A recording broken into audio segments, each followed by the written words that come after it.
It's now been just over 8 years since I first started investing, so in this video I'm going to take you through all of my different investing portfolios, show you exactly what's inside them, what I'm investing into, and how much I've made along the way. But first, as always, none of this video is going to be classed as financial advice. I am not a financial advisor, I'm just somebody on the internet sharing my journey to hopefully educate and inspire others to start investing. Okay, so when it comes to my investing, I have 5 different accounts that I have my money inside, with 3 of them that I actively invest into every single month. That is my stocks and shares ISA, my self-invested personal pension, and then my business investing account. The other 2 that I have is my high yield savings account, and then I also do have some crypto, but I'll talk more on those 2 accounts a little bit later. Starting off with my stocks and shares ISA, this is an account that I've owned through multiple different providers over most of the 8 years that I have been investing. I did make the very common mistake of not opening one when I first started investing, but I fixed that very quickly. You can open as many stocks and shares ISAs with as many different providers as you want within a single tax year, as long as you stay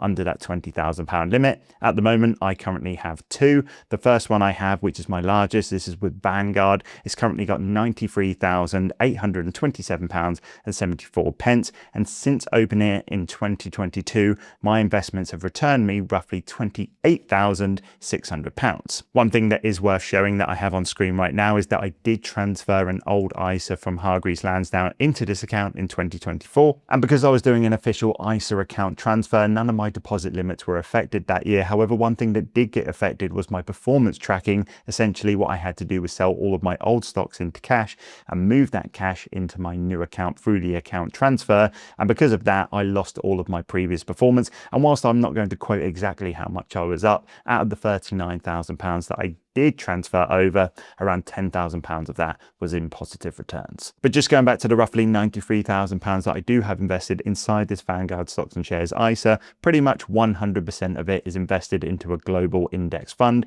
This is the Vanguard FTSE All World ETF, the accumulating version. This fund tracks over 3,000 different companies from both developed and emerging markets all over the world. It has relatively low fees, and it also automatically readjusts its weighting depending on which economies, countries, or even companies are performing well at that given time. With this fund, there is a distributing version that pays your dividends out to you as cash, whereas the accumulating version that I have will automatically reinvest them for me. The only reason I've gone for the accumulating version is simply because I only have one fund in this single portfolio, and I know that I'm going to be reinvesting that money into that fund anyway, and just having the accumulating version is just going to save me a job every 3 months or so. One thing that I actually used to do not that long ago was actually own lots of different ETFs inside this portfolio, and I was almost trying to create my own form of global diversification by investing into different products. But one thing that I've personally learned as an investor, the longer that I've actually done it, the simpler I keep things, the better.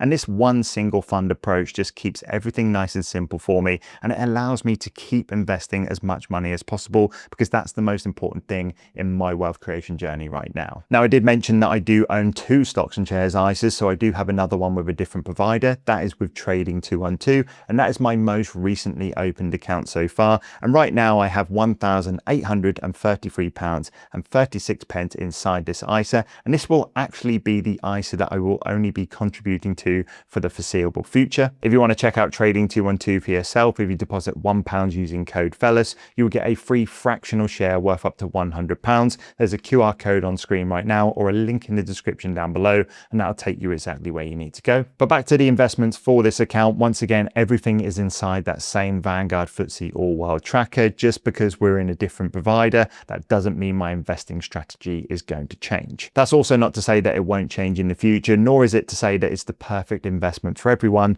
but this is exactly what's working for me right now. And like I said, it's what's getting me to invest the most money every single month. The next account that I have is my self-invested personal pension. This is a different type of private pension to the workplace pension, and I'm able to get some tax benefits when I deposit into this from my limited company. By the way, you can still open one of these if you don't have a business. It's not just for business owners. Basically, if you're on a salary-based income, you can still get tax relief through a self-assessment form at the end of the year, and depending on how much you get back, it all depends on what tax bracket you're in for that given year. Now, just like my ISA, I've owned multiple different SIPs with multiple different providers throughout the years, and the one that I've fallen on right now is actually with with Vanguard directly again. And this is a lot down to the fact that a lot of other providers that I did want to go with didn't actually offer a SIPP at the time, and Vanguard simply did, and it's the one that I've decided to stick with. As of right now, my account balance is at £27,964.50, and I'm up just over £200. Once again, it's worth mentioning that realistically, I am up a lot more than what it actually says right here, because just like with the ISAs,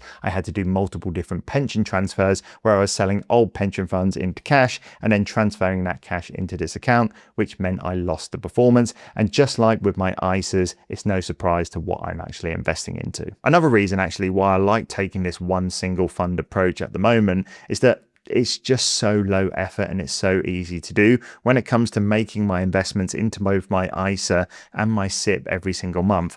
I would say, even though I haven't timed it exactly, it would take me no less than 5 minutes. And as somebody that is juggling multiple different things like running a business and doing all of the other things in my life, I want my investing to be as passive as possible. And this just completely gives me that. Now, the next account that I have is my business investing account. This is my most recently opened type of investing account. I've only been able to do this in the last year since I set up my limited company. This one's going to be slightly different to my ISA and my SIPP account because whilst the money is kind of owned by me, it's technically owned by my business and it's all held within my limited company. And if I was to withdraw it out of my limited company into my personal account, then that money would be liable for income tax. Keeping the money inside this account will protect me from that, but it will make me liable for business taxes like corporation tax that I will still have to pay on any profits of this investing account. Not many providers do offer this type of investing account, but the provider I chose to go with is Lightyear. And currently right now I have just over £50,000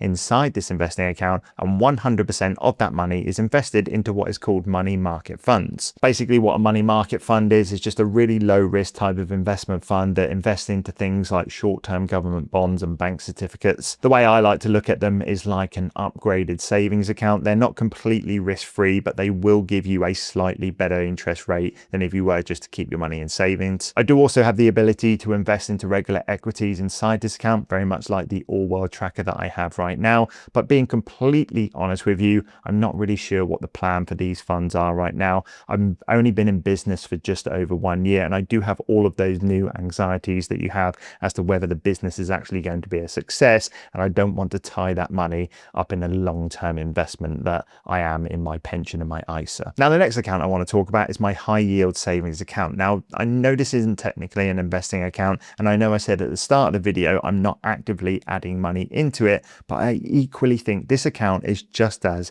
important as the other ones. For me as an investor, just having that safety net of those expenses covered just gives me so much more confidence to invest my money, and I don't think I would have ever been able to invest as much money as I did early on if I didn't know I had that cash savings account that was just going to be there no matter what happened. I don't have it in an ISA or anything because the amount that I have inside it doesn't really qualify enough for me to worry about too much tax on it, and it does just earn me a nice couple of quid every single month, which is just a nice little bonus. I also mentioned that I do have a very small amount of crypto. Right now I have £1,677.75 inside my Coinbase account, and 100% of this is invested in Ethereum.